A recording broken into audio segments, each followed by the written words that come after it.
नमस्कार दोस्तों, स्वागत है आपका अपने डेली अपडेट्स यूट्यूब चैनल पर। हम बात करेंगे तमाम भर्तियों की लेटेस्ट अपडेट को लेकर, जो कि आपकी परीक्षा एवं पढ़ाई से संबंधित होंगी। इसलिए वीडियो को जल्दी से लाइक, शेयर, सब्सक्राइब कर दें, जिससे आप सभी को इसी प्रकार की सटीक जानकारी लगातार मेरी वीडियो के माध्यम से प्राप्त होती रहेंगी। तो बात करते हैं लेखपाल परीक्षा डेट के बारे में।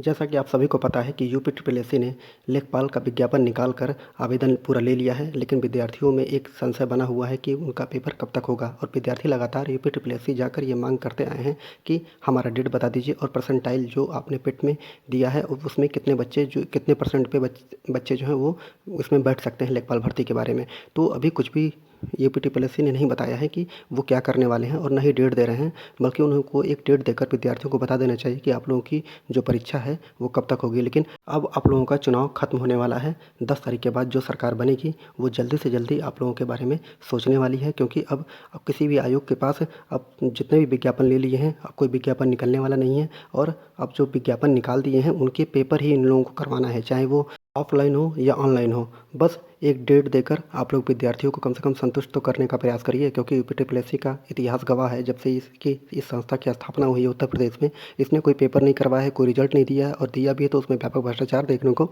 मिला है।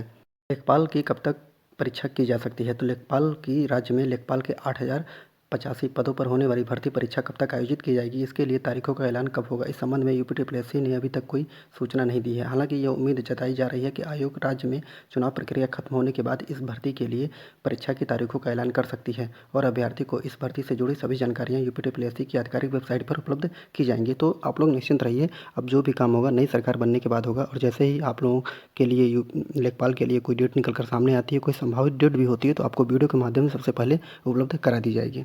बहुत ही इंपॉर्टेंट खबर है। पीएम मोदी का बहुत बड़ा फैसला है कि अब भारत में भी हिंदी में भी होगी मेडिकल की पढ़ाई, फीस होगी आधी। जैसा कि अभी यूक्रेन का मैटर चल रहा है, रूस और यूक्रेन में युद्ध हो रहा है, जिसके चलते भारतीय जो विद्यार्थी हैं वो यूक्रेन में फंस गए हैं। बस सबसे बड़ी बात है कि जब से वो लोग फंसे हुए हैं तब से बस ये भारत में एक ही बात हो रही है कि वास्तविकता क्या है, क्या ज़रूरत पड़ गई है कि भारत से बाहर विद्यार्थी जाके पढ़ाई कर रहे हैं। क्या भारत में वो फैसिलिटी नहीं है, क्या भारत में वो कोर्स नहीं है? तो निकल कर सामने आया है कि भारत में भी मेडिकल की पढ़ाई हो सकती है। लेकिन यहाँ पर सबसे बड़ी दिक्कत ये है कि यहाँ पर कॉलेज ही नहीं है, और कॉलेज हैं भी तो वो इतनी ज़्यादा फीस ले रहे हैं। मान के चलिए कि 5 साल के कोर्स में आप लोगों को जो भी यहाँ पे मेडिकल की पढ़ाई करना चाहता है भारत में, वो 1 से 1.5 करोड़ की पैसे जो हैं वो मेडिकल की पढ़ाई में लग जाते हैं। और बाहर जो है यूक्रेन में एक सेमेस्टर के लिए, अर्थात आप 5 साल करिए, आपको अधिक से अधिक 25 से 30 लाख रुपए आराम से आपका मेडिकल हो जाता है और आप आकर भारत में प्रैक्टिस कर सकते हैं। उसी चीज़ को भारत में 1 से 1.5 करोड़ रुपए लग जाते हैं। तो कोई एक मध्यम परिवार का व्यक्ति जो है यहाँ पर डॉक्टर नहीं बन सकता है भारत में। तो ये किसके नाते होता है? ये बस एक ही कारण है इसका। सबसे बड़ी बात है कि यहाँ पे मेडिकल की जो पढ़ाई है उसके जो कॉलेजें हैं वो बहुत ही कम हैं। इस प्रकार यूक्रेन में भारतीय छात्रों की स्थिति को देखते हुए मोदी सरकार का सबसे बड़ा फैसला है कि अब भारत में भी जो मेडिकल की पढ़ाई सस्ते स्तर पर होगी और साथ ही साथ हिंदी में मेडिकल की पढ़ाई की जाएगी, ताकि गरीब बच्चे जो हैं जो हिंदी मीडियम से पढ़ के आ रहे हैं वो भी डॉक्टर बनने का जो उनका सपना है वो पूरा किया जा सके। देख लेते हैं पूरी खबर।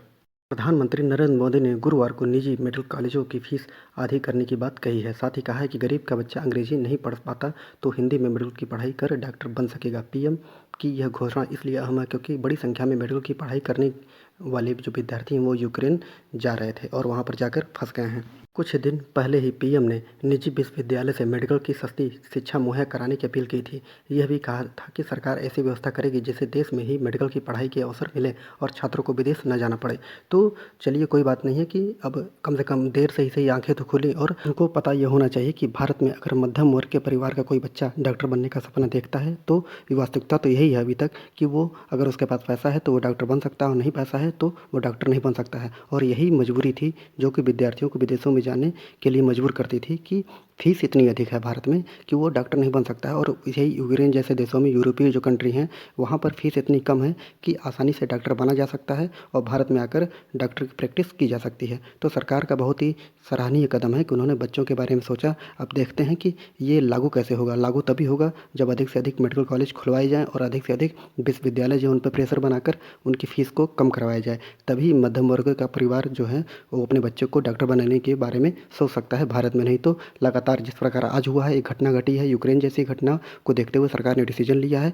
तो अगर सरकार चाहती कि आगे भी ऐसा डिसीजन कभी दोबारा ऐसी गलती ना हो कि हमारे भारतीय बच्चे जो हैं वो बाहर जाकर मेडिकल ही नहीं बल्कि किसी भी चीज़ की पढ़ाई करें और वहाँ पर कोई घटना घटे तो मजबूर हो जाएँ वहाँ से निकालने के लिए, तो कुछ ऐसी व्यवस्था सरकार को करनी चाहिए जिससे कि वो भारत में ही हमारे विद्यार्थी रहें और भारत की सेवा में अपना पूरा जीवन समर्पित कर सकें।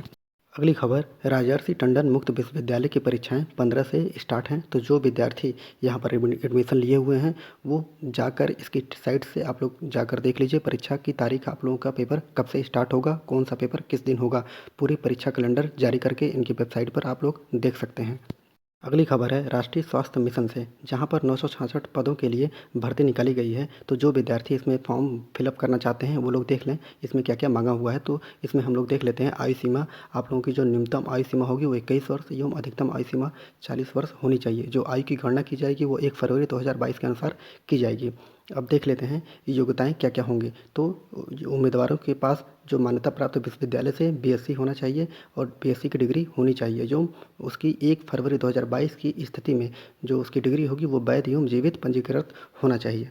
इसमें आप लोगों की चयन प्रक्रिया क्या होगी, तो अभ्यर्थियों का चयन जो होगा ऑनलाइन लिखित परीक्षा पर आधारित होगा। राष्ट्रीय स्वास्थ्य मिशन के पास रिक्त पदों की संख्या में बदलाव, नियमों में संशोधन एवं चयन की किसी भी प्रक्रिया में परिवर्तन संशोधन का अधिकार है। भर्ती की प्रक्रिया के किसी भी चरण में भर्ती से संबंधित अंतिम निर्णय जो होगा वो एनएचएम मध्य प्रदेश का होगा। आवेदन की तिथि जो होगी वो जो उम्मीदवार की तिथि क्या है 15 मार्च 2022 को रात्रि 12 बजे से स्टार्ट हो जाएगी। आवेदन आप लोग कर सकते हैं, अर्थात 15 मार्च से इसका आवेदन प्रारंभ होगा रात 12 बजे से। तो अगर आप लोग इसको भरना चाहते हैं इस फॉर्म को, अगर आप लोगों ने ये योग्यता ग्रहण की हुई है तो आप लोग इसके साइट पर जाकर ये फॉर्म फिलअप कर सकते हैं। अगर आप लोगों को वीडियो अच्छा लगा हो तो वीडियो को लाइक शेयर सब्सक्राइब जरूर करिए और पूरा वीडियो देखने के लिए बहुत बहुत धन्यवाद।